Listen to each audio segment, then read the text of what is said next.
আচ্ছা, এবার আমরা যাচ্ছি পোড়ামাতলা। পোড়ামাতলার হিস্ট্রিটা তোমাদেরকে পরে বলছি। হ্যাঁ, আগে মন্দিরে দেখি মানে ছবি টবি তোলা যায় কিনা, মনে হয় তোলা যায় কিনা জানি না আদৌ।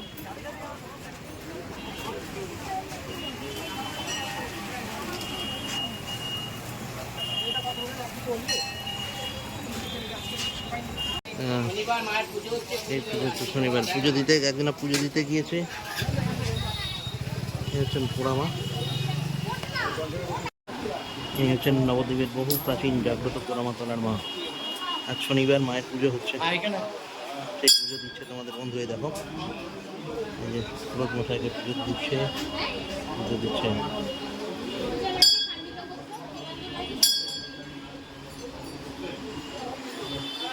নামগোত্র বলে পুজো দেওয়া হলো। মা সকলের মঙ্গল করুন,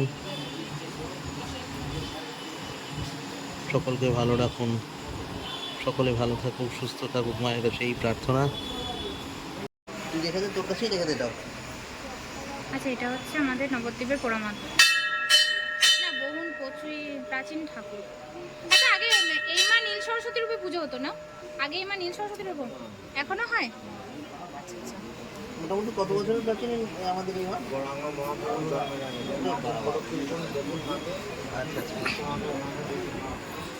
আচ্ছা চলো আমরা এবার মাকে প্রদক্ষিণ করছি। আচ্ছা, এই মা মন্দিরটা মহাপ্রভু জন্মের আগের, মহাপ্রভু জন্মেরও প্রাচীন এই মন্দির।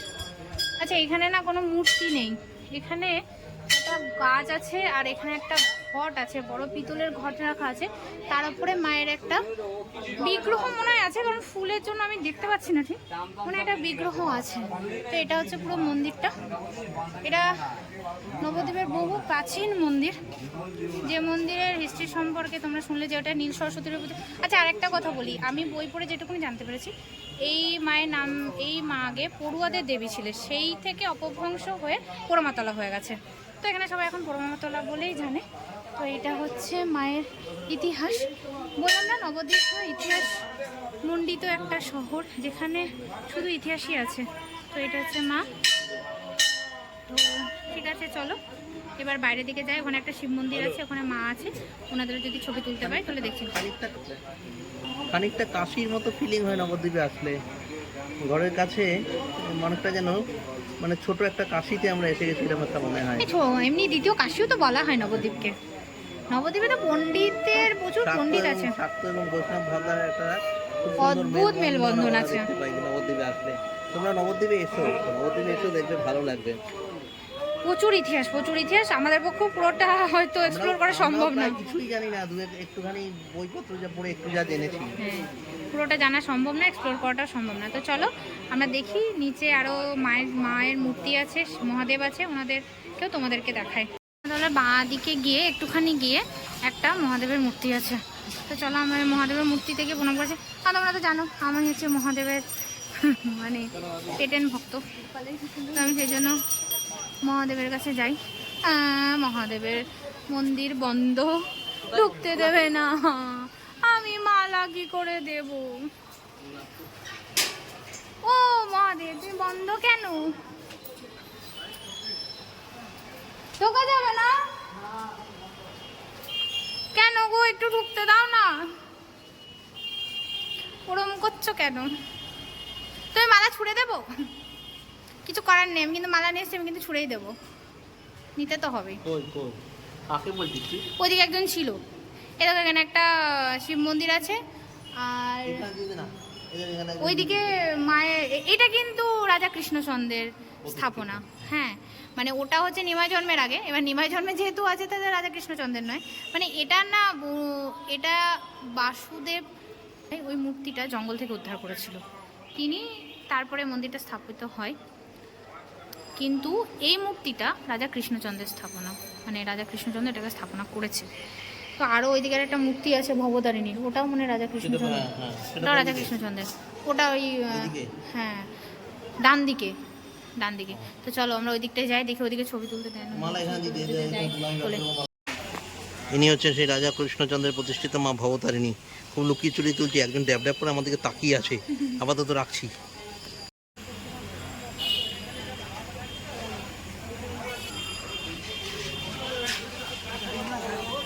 আচ্ছা, এটা হচ্ছে রাজা কৃষ্ণচন্দ্রের প্রতিষ্ঠিত ভবতারিণী। হ্যাঁ হ্যাঁ, তো এটা হচ্ছে মন্দিরের আশপাশ। এটা হচ্ছে পুরো পোড়ামাতলা মন্দিরটা। এদিকে আশেপাশে অনেক দোকান আছে।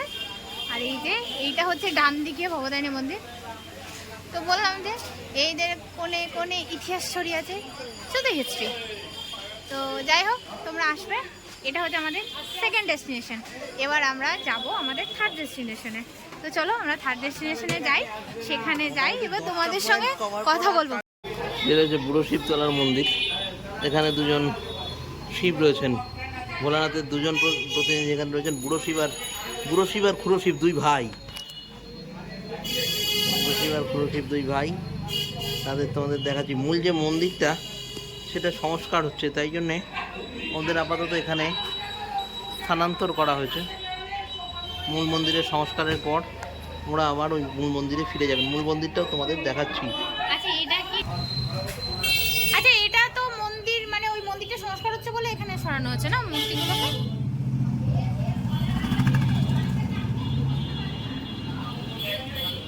আচ্ছা, এটা হচ্ছে বুড়ো শিব মন্দির। বুড়ো শিবতলা বলবো না, কারণ এখানে স্থানান্তর করা হয়েছে। এই মূর্তিটা কিন্তু চৈতন্যদেবের আগে প্রতিষ্ঠিত মন্দির, মানে চৈতন্যদেবের পোড়ামাতলা আর বুড়ো শিবতলা মনে হয় সমসাময়িক, যতদূর আমরা জানি বা জানতে পেরেছি। তো এটা হচ্ছে বুড়ো শিবতলা। এখানে গাজনের সময়, শিবরাত্রির সময় প্রচুর ভিড় হয়।